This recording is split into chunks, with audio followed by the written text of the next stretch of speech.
আসলে আমাদের আমাদের নিজেদেরকে নিজেদের অনেক ভালো লাগছে, কারণ আমরা কাউকে সাহায্য করতে পারছি। এতদিন আমরা ভাবতাম যে সরকারই সব কিছু করবে, আমরা সরকারের আশায় থাকতাম যে সরকার সাহায্য করবে, কিন্তু আপাতত দেখছি সবার মধ্যে অনেক ঐক্যতা চলে আসছে। আমরা সবাই মিলে কাজ করছি, এটা ভবিষ্যতে আমাদের জন্য অনেক ভালো একটা ইম্প্যাক্ট দেবে আমাদের দেশের উন্নতির জন্য।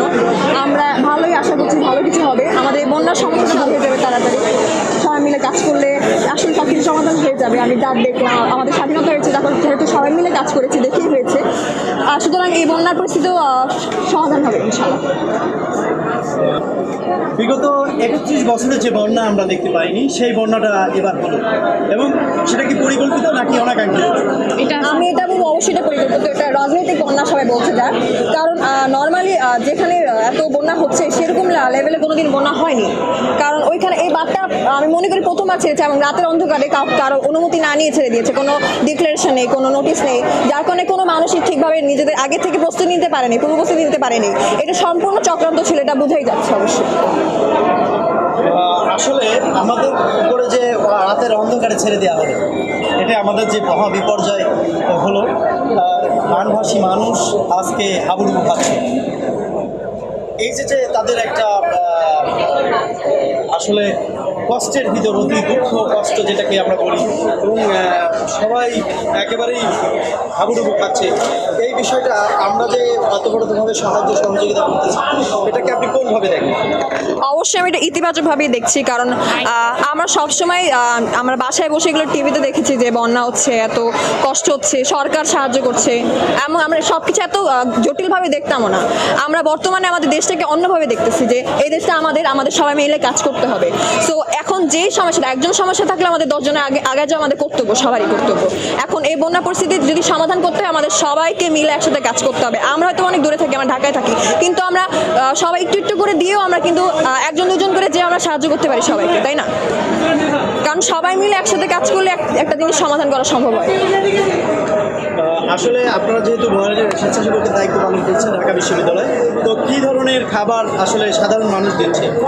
আমি বলবো সাধারণ মানুষের অবশ্যই শুকনা খাবার দেওয়া উচিত, কারণ ভেজা খাবার ওনাদের পক্ষে নিয়ে যাওয়াটাও পসিবল না, এবং ওখানে যে এটাকে প্রসেস করাও সম্ভব না। পানি, যেমন পানি লাগবে, খাওয়ার পানির অনেক অভাব, আর আবার সাথে সাথে স্যানিটারি প্যাড দিচ্ছে অনেকে, এটা অনেক ভালো একটা বিষয়। কারণ অনেক মেয়ে সমস্যা আছে, জামা কাপড় দিচ্ছে, কারণ অবশ্যই এই সময় ওদের কাছে কোথা থেকে জামা কাপড় পাবে, ওরা সবাই জামা কাপড় দিচ্ছে, চিরামুড়ি দিচ্ছে, যে চিরামুড়ি শুকনো খাবার, এই টাইপের খাবারগুলো আর কি, স্যালাইন গুড়, এগুলো সবাই আর কি দিতেছে, যেটা আসলে ওই বন্যার পরিস্থিতিতে আপাতত দরকার, সবচেয়ে বেশি মাস্ট।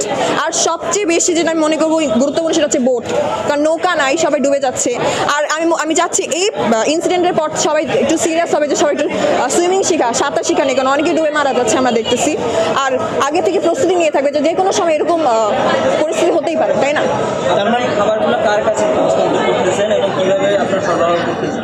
আসলে আমরা সেরকমভাবে সেটা জানি না। এখানে যেহেতু আমরা আসছি, এখানে ঢাকা ইউনিভার্সিটির পক্ষ থেকে হয়তো বা যাচ্ছে, আমরা ওদের মনে করি যে ওরা একটি বিশ্বাসযোগ্য হাত, ওরা যে কাজ করবে ওখানে গিয়ে। আমরা তো কলেজের স্টুডেন্ট, আমরা এত দূর পর্যন্ত যেতে পারবো না। সুতরাং আমরা কোনো বড় কেউ যাতে হেল্প করছে, আমি তাদের সাথে আমরা যুক্ত হয়ে কাজ করতে চাচ্ছি।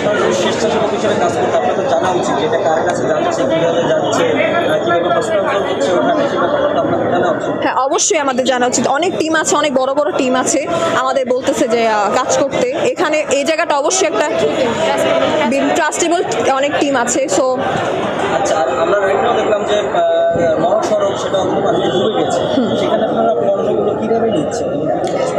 আপাতত আমরা দেখছি যে ট্রাকে করে, বড় বড় ট্রাকে করে নিয়ে যাচ্ছে, কারণ এছাড়া আর কোনো উপায় নেই। অনেক বাসে টাসে অনেকে যাচ্ছে, কিন্তু বাস দিয়ে যাওয়া সম্ভব না, কারণ বাস আটকায় যাচ্ছে ওখানে, রাস্তাঘাট ভেঙে যাইতেছে। সো যতটুকু সম্ভব যদি যাওয়া যায় ততটুকু পর্যন্ত যাওয়া চলতেছে। বাচ্চাদের খাবার তুলনামূলকভাবে নেই বললেই চলে। স্বেচ্ছাসেবক যারা আছে এরা বলবেন যে আপনারা এই বার্তা বলছেন, বাচ্চাদের খাবারের বিষয়টা কীভাবে দেখেন, তাদের কোনভাবে দেওয়া উচিত, যারা দিচ্ছে তাদেরকে কীভাবে দেওয়া উচিত? অবশ্যই বাচ্চাদের খাবার আসলে কীভাবে যাচ্ছে এটা আমাদের তেমন একটা ধারণা নেই। আমরা এই ব্যাপারে এখনো সিরিয়াস না কেউই। হ্যাঁ, বাচ্চাদের বেশি পুষ্টি, চিরামুড়িতে পাওয়া যায় না, বেশি পুষ্টিকর খাবার লাগে বাচ্চাদের, দুধ, এগুলা গুঁড়া দুধ। আমার বিশ্বাস যে কেউ না কেউ এর করবে। করবে, সমাধান বের করবে, কেউ এইটাতেও এগিয়ে আসবে, সবাই সিরিয়াস হবে। সব বিষয় যেহেতু সবাই ভাবছে, তো বাচ্চাদের কতটা ভাববে? কোন শ্রেণী পেশার মানুষ বেশি পরিমাণে তা ত্রাণ দিচ্ছে? শ্রেণী পেশার মানুষ বলবো না, এটা সবাই আমার বিশেষ করে সবাই শিক্ষার্থী, আমরা নিম্ন শ্রেণী শিক্ষা, এমন সব শ্রেণীর মানুষই সাহায্য করছে, কারণ এই শিক্ষার্থীদের তো ওদের বাবা মা থেকেও সাহায্য নিচ্ছে ওরা, তাই না? আমরা যেমন, আমরা তো আমাদের কোনো ইনকাম সোর্স নেই, আমাদের বাবা মাই আমাদের সাহায্য করছে, তারপরে আমরা আসতেছি। হয়তো তারা ফিজিক্যালি সাহায্য করতেছে না, আমরা হচ্ছে হেঁটে এসে সাহায্য করতেছি।